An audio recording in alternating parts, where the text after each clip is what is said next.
You're watching CJ Johnson with Watch This. I'm joined by Paul Byrnes, and his pretty much favourite film of the awards year 2016 is Hell or High Water. I have to agree, it's one of my top 5 or 10 of the year, definitely. Paul, why did you love this film just so much? I think the films that I generally respond to the most, first of all, they've got to really have something to say. You know, I'm kind of not interested in films that have no viewpoint. And this one I thought had a very interesting, and a lot to say. It's a big bank. It's too big. That's what she said.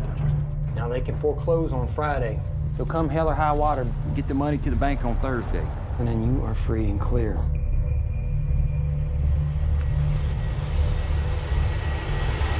You think it's the story of two brothers who are robbing the bank, the banks that have robbed them, you know, in terms of mortgage payments in Texas in 2008. And actually it's about 2008.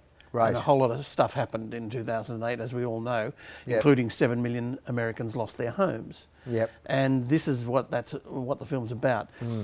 Putting that as the sort of bedrock for the story of a sort of a classical Western story, and you know, thought was extremely clever. Proving to the world that Chris Pine can act was also extrememely clever, because he's very, very good in it. He is. The Texas Ranger who is chasing these two boys is played by Jeff Bridges, one of my favourite actors.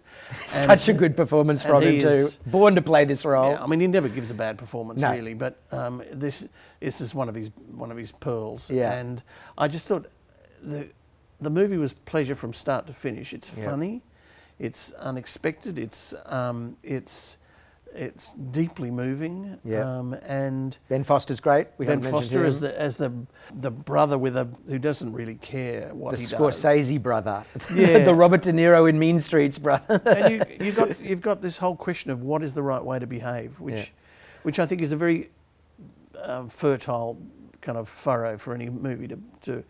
If you ask the audience, what would you do in this situation in a film, you know, you're on the right path often for audience engagement. To me, the milieu was incredible. West Texas in 2008 is so alien to Sydney that it's unbelievable. I mean, it's not just the fact that 90% of the men wear cowboy hats unironically. It is much more than that. It is so strange, and yet I'm sure if you're in West Texas, this film felt, you know, in its cityscapes and in its diner scenes, like a documentary. And of course, these aren't cities, these are dusty towns. No, the whole place is that's really interesting about northern and western Texas, is that it was such a rich part of the country, and it is becoming very poor. Which is why this story has such resonance. It's not just, of course, northern Texas. It's all over the US. That 2008 impoverished millions of people, and a whole lot of people were responsible for that, and a lot of people know that those people were never brought to justice. And there's a lot of anger about that. Absolutely. Oh, it's a furious film, and it's a political film. And the banks, I mean, not only do we realize how the banks are enemies via the story and the dialogue and the plot and the characters, but just visually, each of these little dusty West Texas towns that our brothers go to, the bank is the cleanest, best preserved place on the street. And the diners and the stores and the residences around it have suffered the ravages of poverty, whereas the bank still shines, which is a very clever way of showing it in a shot.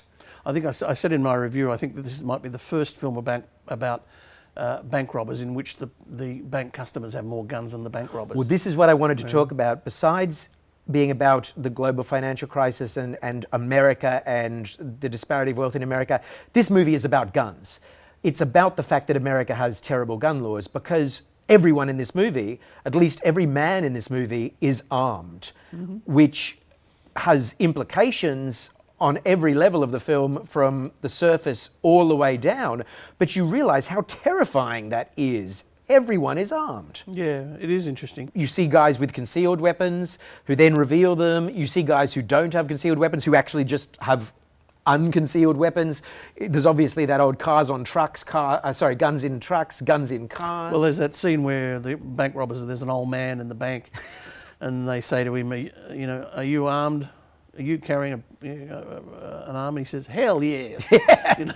Of course he Sort of is. like, of course I am, you know. Yeah. And you know, they literally, they get chased by people who are just itching for a chance to use their firearms. Yes.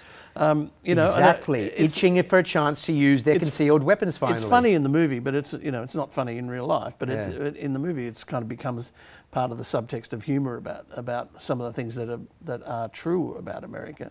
You know, it's very easy to sneer and look and not try and understand the culture that exists, you know, in those situations. I don't think this film does that. No. You know, it doesn't sort of hover above everything. No. You know. And it loves every single minor character, every single one scene character, every single extra it loves. It is a very beautifully written and directed film, and it's one of those that I think is going to live for a long time. Absolutely. And it takes a genre, it subverts it, it makes it richer, but it also gives you very many surprising story turns along the way of a classical story structure, particular with Ben Foster's character, because he is so unpredictable. He does some very surprising things in the course of the film. Yeah, he does. I think the chemistry between the characters is always strong. You're kind of, for the first half, you're not sure where they're going because you don't know why they're robbing the banks. Yes. So you're in the same position as the Texas Rangers trying to work this out. You know, they rob a bank and then they bury the car, and you think, what the hell are they doing? And then they rob another bank and they've got to bury another car. So there's all sorts of intrigue and mystery going on through the first part of it. After it becomes clear why they're doing this, you think that's really clever as an idea. I mean, I don't know how much into Oscar punditry you are, but I am going to guess right now that they will give Jeff Bridges Best Supporting Actor for this, although I haven't seen... big call. Oh no, actually, supposedly there's an actor in Moonlight who is a lock. I haven't seen Moonlight yet. So perhaps that won't happen. But I do think it's got a 50% chance of winning Best Original Screenplay at the Oscars. And I do think it's got an 80% chance of being nominated for Best Film, since they can nominate up to 10. Yeah. I think it's going to get in there for nominations. Well, I hope you're right. I hope you're right. It's I don't know how much money is been going behind it in the Oscar campaign, which is important. That is important. So, you know, in a perfect world it would be, but Best Original Screenplay, though, it's got a really strong shot. I think so. And he does have a good. The problem for Jeff is that he's not undecorated. Right. So so it might the voters might be looking for somebody new. But obviously, a heavy watch this from both myself and Paul Byrnes. Go get that money. Good morning, folks. Open the drawers. You got a gun on you, old man? You damn right I got a gun on me. Y'all gonna steal my gun too? We ain't stealing from you, we're stealing from the bank. Woo! Where you scream to watch that, watch this, and I'll dive down through this hairy flesh and ever-running bloodstream.